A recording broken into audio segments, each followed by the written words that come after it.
The welding arc snapped wide across my shop floor as Victoria Bennett's Mercedes rolled straight into my marked work bay. She parked between two steel columns, cut the engine, and smiled while my crew stood frozen beside a half-finished gate frame worth $12,000. The bay doors were open, the warning cones were out, and the red floor tape clearly said authorized work area only. Her HOA badge hung from her blazer like it meant something inside my private workshop. Behind her, 3 delivery trucks were already backing up into the street. That Mercedes was not just blocking me. It was blocking payroll, contracts, and every schedule tied to my shop. What she missed was simple. I controlled the welding bays, the rolling doors, the steel permits, and the inspection schedule for every frame built inside that building. She had just parked in the one spot that could turn arrogance into paperwork. The smell of burnt metal hung thick in the air. Sparks ticked against the concrete like tiny firecrackers. My foreman, Luis, killed the grinder and looked at me without speaking. That silence told me everything. We had a deadline by noon. Victoria stepped out in cream heels, careful not to touch the dusty floor. She looked around my workshop like it was a storage shed she had decided to borrow. "You can move your equipment," she said. Her voice was smooth, practiced, and sharp at the edges. "The HOA needs temporary parking during clubhouse renovations." I stared at the Mercedes. White paint, chrome trim, fresh wax, parked dead center under my overhead hoist. My name is Ethan Walker. I own Walker Custom Steel, a small fabrication shop outside Columbus, Ohio. I build gates, stair rails, trailer frames, and anything else that needs heat, pressure, and a steady hand. That shop paid my mortgage. It paid 6 workers. It kept food on more tables than Victoria could see from behind tinted glass. She knew that. She just did not care. Her first letter had arrived 2 weeks earlier. It accused my workshop of creating visual blight near the edge of the neighborhood. My building sat on commercial zone land. It existed before her HOA did. I sent proof. She sent another letter, then another. Noise complaints, parking complaints, claims about sparks visible from the road. Every page smelled like toner and entitlement. But parking her Mercedes inside my shop was different. That crossed from paperwork into possession. I walked to the driver's side and kept my voice level. "Move the car." She adjusted her bracelet. "I have a board meeting in 10 minutes. Then you should drive there." Her smile tightened. "Careful, Mr. Walker. Your business depends on community goodwill." Behind me, one of the delivery drivers honked. A long, irritated blast rolled through the shop. Victoria did not flinch. She locked the Mercedes with a soft chirp and dropped the keys into her purse. Then she turned toward the open bay doors. "I will be gone for 3 days," she said. "Try not to be dramatic." Her heels clicked across the concrete. The sound faded into traffic. For a few seconds, nobody moved. Then Luis pointed at the blueprint on the table. The new steel enclosure had to start exactly where her car sat. And the inspector was already on his way. The inspector arrived 7 minutes later. His pickup rolled across the gravel lot and stopped beside the loading dock. The engine clicked as it cooled. Rain clouds drifted low over the industrial park. The smell of machine oil and hot steel hung in the air. He stepped out carrying a tablet and a thick folder. His eyes landed on the luxury sedan sitting in the middle of Bay 3. Then they moved to the blueprint spread across my work table. He frowned. That was the first interesting thing that happened all day. Luis handed him the permit packet. I watched him compare the drawings to the floor markings. He measured distances. He checked clearance requirements. He took photographs. The entire time, that car sat exactly where the project was supposed to begin. Another delivery truck pulled up outside. Then another. The backup was getting worse. Drivers stood around drinking coffee and checking their watches. One of them asked when we would unload. I pointed toward the blocked bay. He looked through the open doors and started laughing. The inspector did not. He finished his notes and walked back to me. "You cannot start assembly until the area is clear," he said. "That is what I thought," I replied. He nodded once and left. The sound of his truck faded down the road. A quiet settled over the shop. Not a peaceful quiet. The kind that appears when everyone is waiting for someone else to make the next move. By noon, my phone had rung 11 times. 2 customers wanted updates. One supplier wanted confirmation on delivery times. Another contractor needed photographs of progress before releasing the next payment. Every conversation led back to the same problem. The blocked work bay. Victoria was not there. Her car was. Somehow that made the situation worse. Around 1 o'clock, I walked through the shop and checked the rest of the project. Steel tubing lined one wall. Pallets of hardware filled the staging area. The enclosure contract was the largest job we had landed in months. Missing the deadline would hurt. Luis knew it. My welders knew it. Even the delivery drivers knew it. The only person who seemed unaware was the woman attending an HOA conference 2 states away. Then another small detail surfaced. My receptionist stepped into the shop carrying a printed email. "You should see this." The message came from the HOA office. It informed local businesses that temporary parking accommodations had been approved near the clubhouse renovation zone. Approved by whom was not explained. Attached photographs showed several vehicles parked along neighboring commercial properties, including mine. I looked closer. Victoria had sent pictures of her car inside my workshop. She was presenting it as if she had permission. That changed the temperature in the room immediately. Luis leaned over my shoulder. "She actually sent that out?" I nodded. He shook his head slowly. Nobody spoke for several seconds. Outside, thunder rumbled far beyond the warehouses. Then my project manager walked in holding the finalized fabrication schedule. He pointed to a section highlighted in yellow. Every piece of steel for the enclosure had to start moving tomorrow morning. The next morning started with rain tapping against the metal roof. Water streaked down the high windows of the shop. The air smelled like wet concrete, machine oil, and steel dust. I unlocked the front office before sunrise and walked straight to Bay 3. The car was still there, dry, untouched, sitting exactly where it had been the day before. Luis arrived a few minutes later carrying 2 coffees. He stopped beside me and stared at it. "Still here." I nodded. That was all either of us needed to say. By 7 o'clock the crew had arrived. Forklifts beeped. Compressors hummed. Steel rattled against steel. Normally the sounds blended into a rhythm. That morning they felt interrupted. Every path through the shop seemed to lead back to the same obstacle. Then another email arrived. This one came directly from Victoria. The message informed me that her vehicle would remain on site until she returned from her conference. The wording sounded less like a request and more like a declaration. She even attached a note reminding me that local businesses benefited from cooperation with the community. Luis read it and laughed once. Not because it was funny, because it was unbelievable. Around mid-morning, a customer arrived to inspect progress on the enclosure contract. I walked him through the fabrication area. He studied the steel materials stacked along the walls. Then he looked toward the blocked work zone. "That is where assembly starts?" he asked. "Yes." "Tomorrow?" "Yes." He folded his arms and stared at the car for several seconds. The rain drummed harder against the roof. Finally, he shook his head. "That is going to become a problem." The words lingered long after he left. By noon, my project manager finished updating the production timeline. Every critical stage pointed back to Bay 3. Cutting, positioning, assembly, inspection, final transport. The entire sequence depended on that location. Moving the project somewhere else would create delays and costs nobody wanted. There was another issue too. The steel enclosure measured nearly 40 feet long. Certain sections had to be assembled inside the bay before they could be lifted into place. There was no practical alternative. That afternoon, the first truck carrying structural components arrived. Massive steel members rested on the trailer. Rainwater ran down the dark metal surfaces. The driver climbed out and looked toward the work area. "Where do you want these?" he asked. I glanced toward the blueprint, then toward the blocked bay, then back to the truck. The answer was obvious. We unloaded everything exactly where the drawings required. Piece by piece, section by section, the shop slowly transformed. Long steel members lined the floor around the parked vehicle. Pallets of hardware appeared nearby. Welding equipment was staged in position. Nothing touched the car. Nobody went near it. But the available space around it began shrinking. By late afternoon, the layout matched the approved assembly plan almost perfectly. Luis studied the floor markings and rubbed his chin.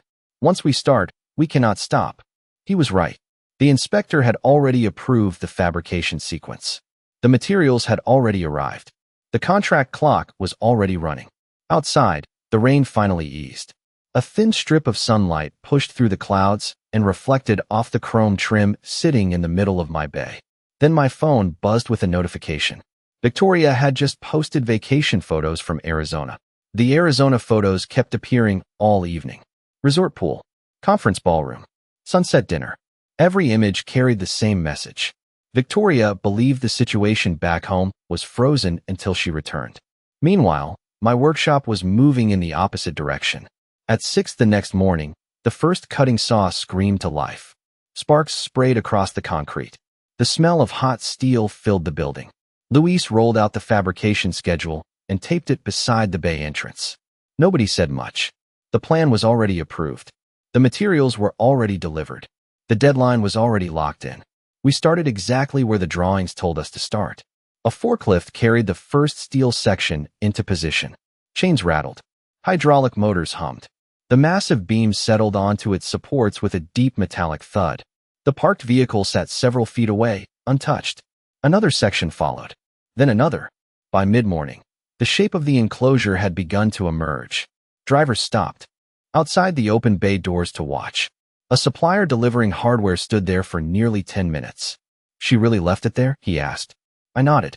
He laughed once and shook his head. Around noon, another email arrived from the HOA office. This one requested progress photographs related to temporary parking accommodations. The timing was almost impressive. I forwarded the message to my attorney without replying. Then I went back to work. The steel frame continued growing. Every piece matched the approved blueprint. Every measurement matched the inspection notes. Every weld followed the engineering specifications. Nothing about the process was unusual, except for the luxury sedan sitting in the middle of it. By early afternoon, shadows from the new structure stretched across the floor. The available space around the vehicle became narrower. Not blocked, not trapped, just smaller. The distinction mattered. Luis noticed it too. "You know she is going to lose her mind." I adjusted my welding helmet and looked at the plans. Then she should have moved her car. The grinder screamed again. More sparks bounced across the concrete. Outside, clouds drifted across the sky. Inside, the project kept advancing. Later that day, the customer returned for another inspection. He walked the perimeter of the partially completed structure and studied the progress. His eyes eventually landed on the vehicle, then on the steel surrounding it. Then back to me. "Everything matches the drawings?" he asked. "Every inch." He checked the measurements himself. The answer did not change. That seemed to satisfy him. Before leaving, he paused beside the open bay door and glanced back one last time. "This is going to be interesting." The second day moved even faster. More steel arrived. More sections were assembled. The framework climbed higher. The sounds of cutting, welding, and lifting echoed through the building from sunrise until dusk. Through it all, the vehicle remained exactly where Victoria left it. Untouched, undamaged, completely ignored. Yet by the end of the second evening, one detail had become impossible to miss. The easiest path out of that bay no longer existed. Then Luis unfolded the final assembly drawing and pointed to the section scheduled for tomorrow morning. The third morning began before sunrise. The shop was dark except for a single row of overhead lights glowing above the fabrication area. Rain had moved out during the night. The air smelled cleaner. Steel dust still lingered on every surface. I unlocked the side entrance and walked straight toward Bay 3. The framework looked different in the quiet. Bigger, heavier, more permanent. The vehicle sat exactly where it always had. Its polished paint reflected the lattice of steel surrounding it. For the first time, even from a distance, it looked small. Luis arrived carrying breakfast sandwiches and a stack of inspection forms. He stopped beside the structure and whistled softly. "Today is the day." I looked at the final assembly drawing clipped to the workbench. One section remained. The largest section. The piece highlighted on the schedule 2 nights earlier. Once installed, the enclosure would match the approved plans exactly. There would be no missing components. No temporary gaps. No unfinished corners. Just a completed project built according to contract specifications. By 7 o'clock the crew was in position. Forklifts rolled across the concrete. Chains rattled overhead. The sound echoed through the building. Sparks flashed from a nearby workstation. Nobody talked much. Everyone understood the assignment. The final section weighed several thousand pounds. Precision mattered. Safety mattered. Measurements mattered. We lifted it slowly, inch by inch. The steel frame rose into the air and drifted toward its designated location. The vehicle remained untouched beneath the structure. That detail mattered too. Every movement followed the approved fabrication sequence. Every clearance matched the engineering drawings. Every step was documented. Around mid-morning, my attorney called. I stepped into the office to take the conversation. The smell of coffee and printer toner replaced the scent of hot steel. He had reviewed the HOA emails. He had reviewed the photographs. He had reviewed the timeline. "Keep doing exactly what you were doing," he said. "Document everything." That was already the plan. When I returned to the shop floor, the final section was nearly in place. Luis stood on a lift platform checking alignment points. His laser level cast a thin red line across the steel. He glanced down at me. Perfect fit. The phrase brought a smile to several faces. Not because of the car. Because fabricators appreciate precision. Good work speaks for itself. By lunchtime, the final connections were complete. The enclosure stretched across the bay exactly as designed. Workers began cleaning the area. Extension cords disappeared. Tools returned to storage racks. Welding helmets went back onto shelves. The noise slowly faded. A strange quiet settled over the building. Then one of the delivery drivers walked in and stopped cold. He stared at the completed structure for several seconds. "Well," he said, "that is something." Word traveled quickly after that. Suppliers noticed. Customers noticed. Even neighboring businesses started dropping by under various excuses. Nobody could believe the same thing. The vehicle had never been touched. Yet the world around it had completely changed. Late that afternoon, my receptionist forwarded another social media post from Arizona. Victoria was smiling beside a conference banner, talking about leadership and community management. The timestamp showed it had been uploaded less than an hour earlier. She still had no idea what the workshop looked like now. Then, just before closing time, a notification appeared on my phone. Her flight had landed. The next morning was unusually quiet. No cutting saws. No forklifts moving steel. No deliveries backing into the loading dock. The project was complete, and for the first time in days, the workshop felt still.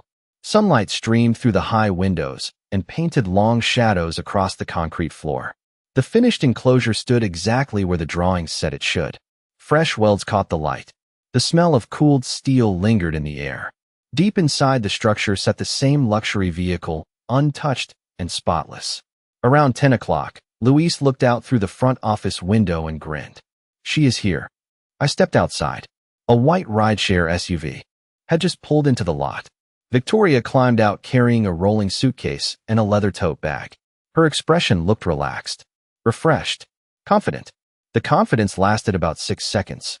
She took 3 steps toward the open bay doors. Then she stopped. The wheels of her suitcase tipped sideways. For a moment, she simply stared. The finished structure dominated the center of the workshop. Steel beams crossed overhead. Reinforced sections connected every major support point. Access pathways existed for workers. Inspection clearances existed where required. The only thing missing was a direct path for her vehicle to leave.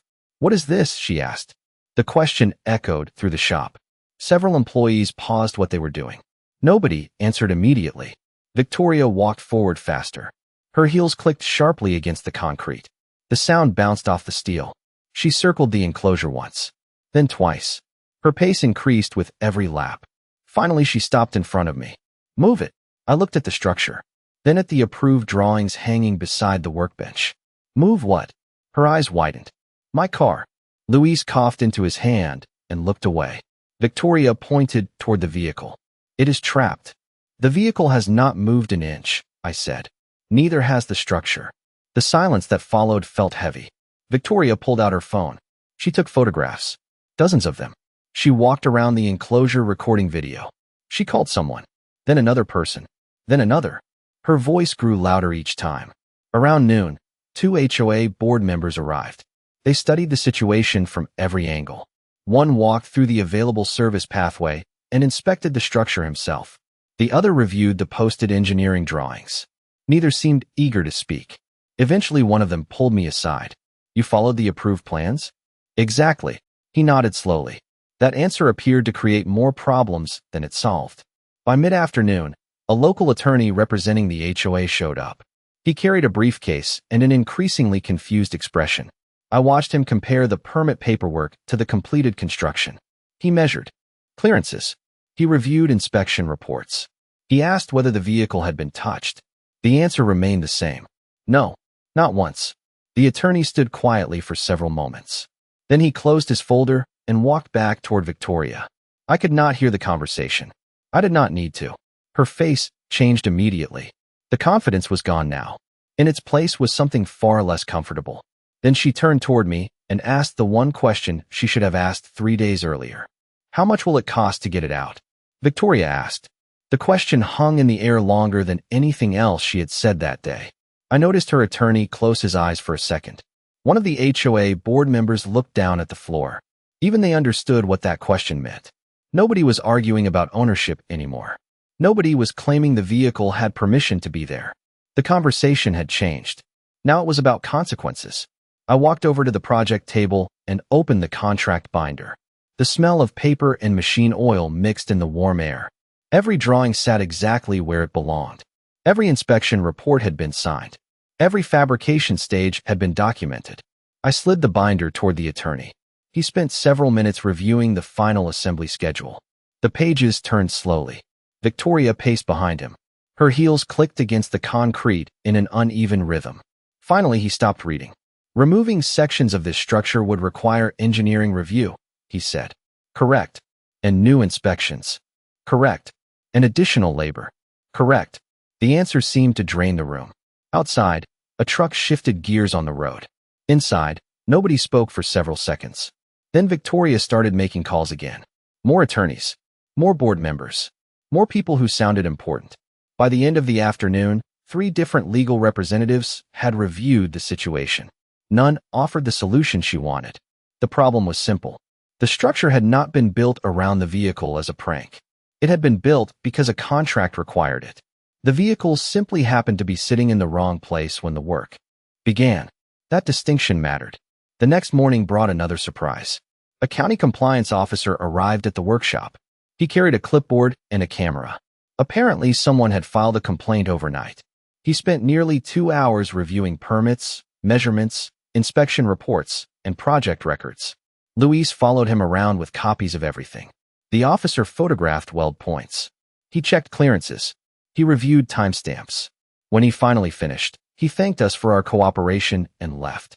Victoria watched the entire process from across the shop. Her expression grew tighter with every passing minute.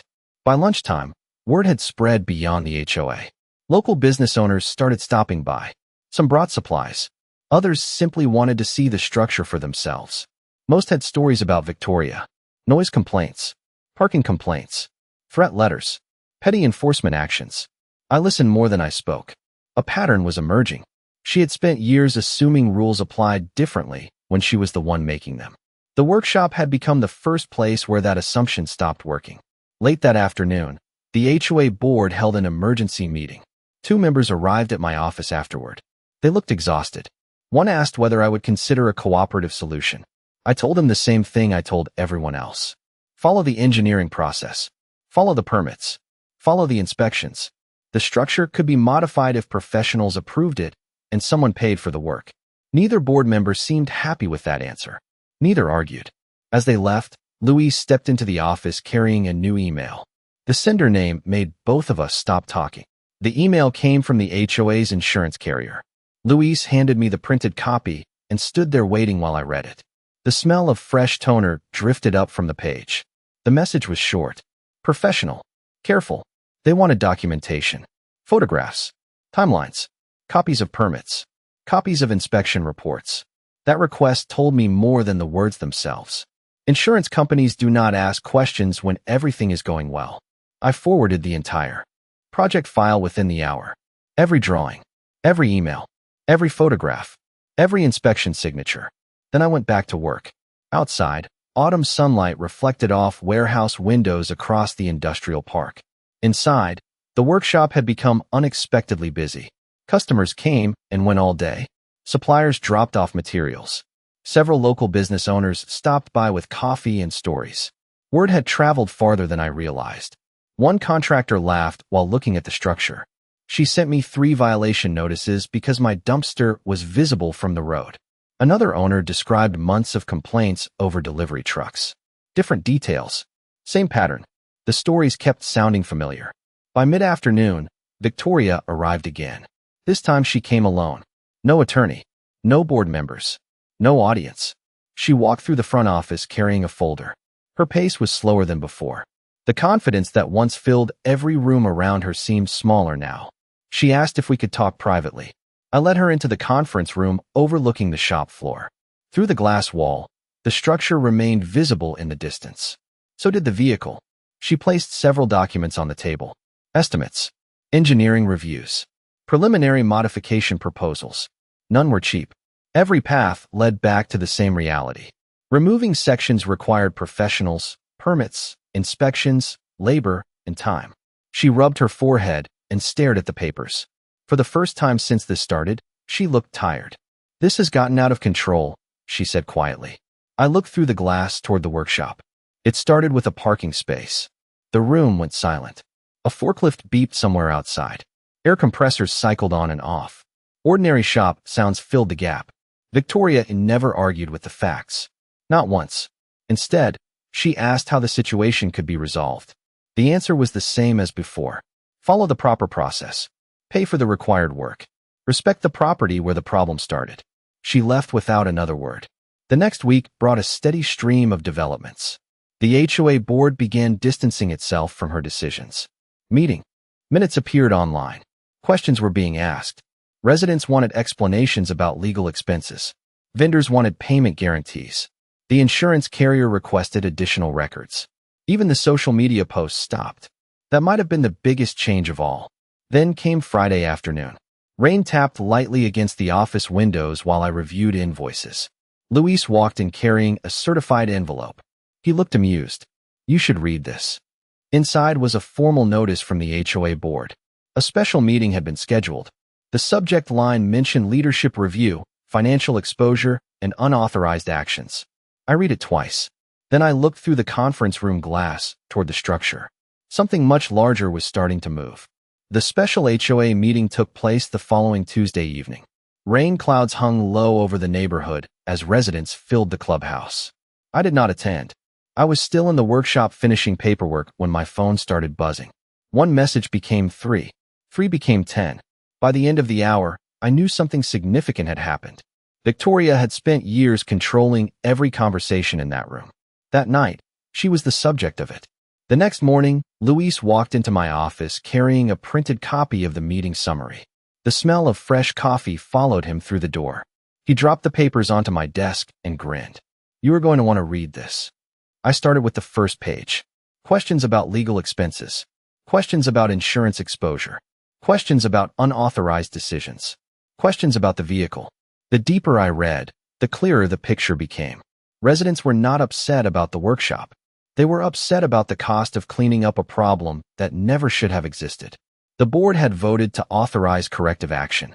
Professional engineers would supervise modifications. Licensed contractors would perform the work. Every permit would be reviewed. Every expense would be tracked. Most importantly, the responsibility would not fall on the workshop. 2 weeks later, the process began. Engineers inspected the structure. Surveyors checked measurements. Contractors reviewed access options. Everything happened exactly the way it should have happened from the beginning. The workshop remained busy during that time. New projects arrived. Old customers returned. The sounds of grinders, forklifts, and welding torches filled the building again. Normal life returned. One crisp Friday afternoon, the final modification was completed. I stood near the loading dock while inspectors signed the last paperwork. The air smelled like fresh-cut steel and autumn leaves. Workers removed temporary barriers. A path finally existed. Slowly, carefully, the vehicle rolled forward for the first time since Victoria abandoned it in my bay. No damage. No scratches. No dramatic confrontation. Just a car leaving the same way it should have left weeks earlier. Victoria was there to watch. She looked older somehow. Not physically, just tired. The certainty that once followed her everywhere had disappeared. She thanked the engineers. She thanked the contractors. Then she walked toward me. For a moment, neither of us spoke. The workshop hummed around us. Finally, she nodded once. I should have moved it. Yes, I said. She looked toward the open bay, then toward the road outside. I understand that now. That was the last conversation we ever had. A month later, she stepped down from her leadership position. The HOA moved on. The complaints stopped. The letters stopped. The threats stopped. The workshop kept growing. Every now and then a customer still asks about the steel enclosure. Someone always tells the story before I can. They usually laugh at the ending. I do not. Because the lesson was never about a vehicle. It was about what happens when someone mistakes authority for ownership. In the end, the steel stayed exactly where it belonged. So did the responsibility. Justice is not loud. It is built one decision at a time.